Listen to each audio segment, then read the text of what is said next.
குறள் அதிகாரம் 57 வெறுவந்த செய்யாமை.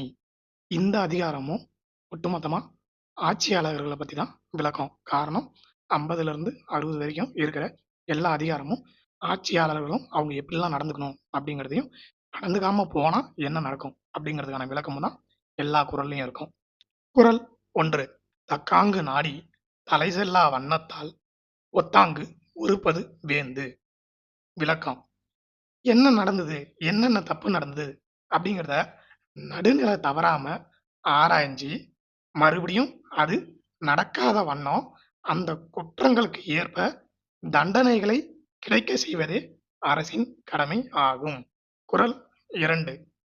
கடிதொச்சி மெல்ல எரிய நெடித்தக்காம் நீங்காமை வேண்டுபவர்.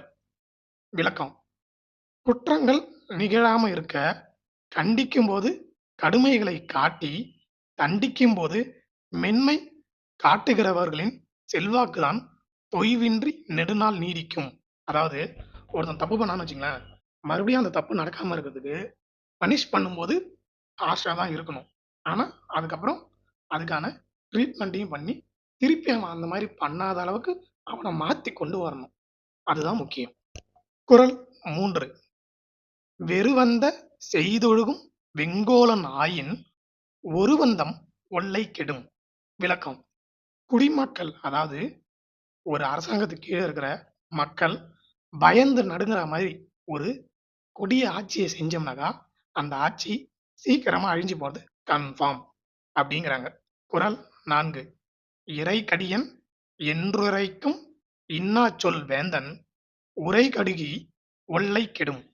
விளக்கம்: நம்ம ஆள்றவங்க மிகவும் கொடியவங்க அப்படின்னு குடிமக்களால சொல்லப்படும் கொடுஞ்சொல்லை பெற்ற ஆட்சி அதன் ஆட்சி காலம் குறைந்து விரைவில் அழியும். ஆனா எனக்கு தெரிஞ்சு இப்ப அப்படிலாம் நடக்கிறது இல்ல. தப்பா ஆட்சி செய்யறவனா நல்லா பணத்தை சேர்த்து வச்சு அதை செலவு பண்ணி மறுபடியும் ஆட்சியை கையில கொண்டு வந்து ஜாலியா இருக்கிறான். கஷ்டப்படுறவங்க கஷ்டப்பட்டுட்டு தான் இருக்காங்க. இதுவும் கடந்து போகும். இது எப்ப கடந்து போகும்ன்றதான் நாம பார்த்து தெரிஞ்சுக்கணும்.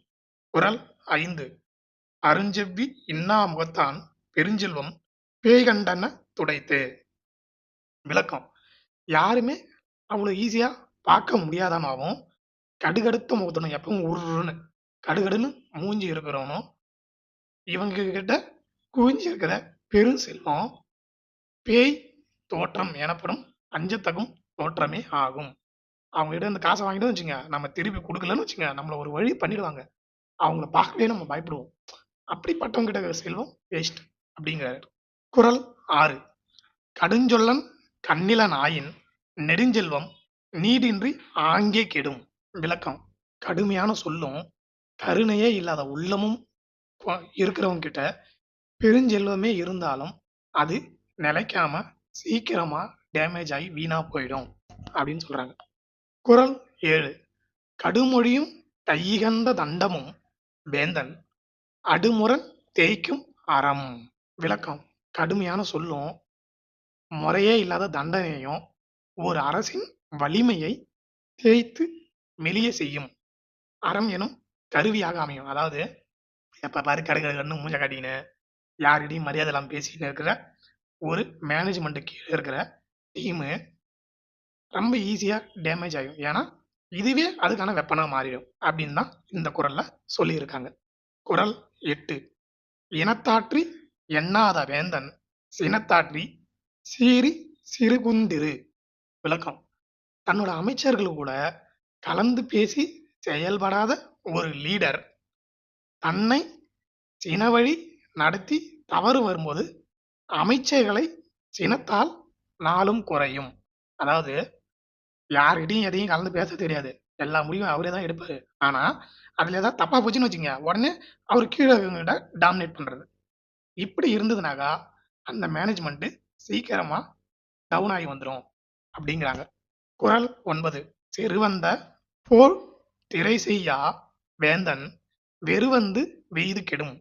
விளக்கம்: நெருக்கடி வர்றதுக்கு முன்னாடியே தான் தப்பித்துக் கொள்ள பாதுகாப்பு செய்து கொள்ளாத ஆட்சி நெருக்கடி வந்தபோது பாதுகாப்பு இல்லாததாலேயே அழிஞ்சு போகும். முதல்ல நம்ம என்ன ப்ரிகாஷன் எடுக்கணும்னு எடுக்கல, அதனால அந்த ஆட்சி டேமேஜ் கண்ட்ரோல் வரும்போது ஈஸியா அஃபெக்ட் ஆகி அழிஞ்சு போயிடும் அப்படிங்கிறாங்க.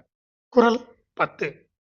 கல்லார் பிணிக்கும் கடுங்கோல் அது வல்லது இல்லை நிலக்கு பொறை. விளக்கம்: கொடுங்கோல் அரசு படிக்காதவங்கள அவங்க பக்கம் சப்போர்ட் வச்சுக்கின்னு இருக்கிறது இதை விட வேற எதுவுமே பூமிக்கு பாரமே கிடையாது அப்படிங்கிறதுக்கு சமம் அப்படிங்கிறாங்க வள்ளுவர். திருக்குறள் அதிகாரம் 57 எல்லா குறளையும் நாம இந்த வீடியோல பார்த்துட்டோம். தொடர்ந்து அனைத்து அதிகாரங்களும் ஒன்றன் பின் ஒன்றாக பதிவிடப்படும். நன்றி, வணக்கம்.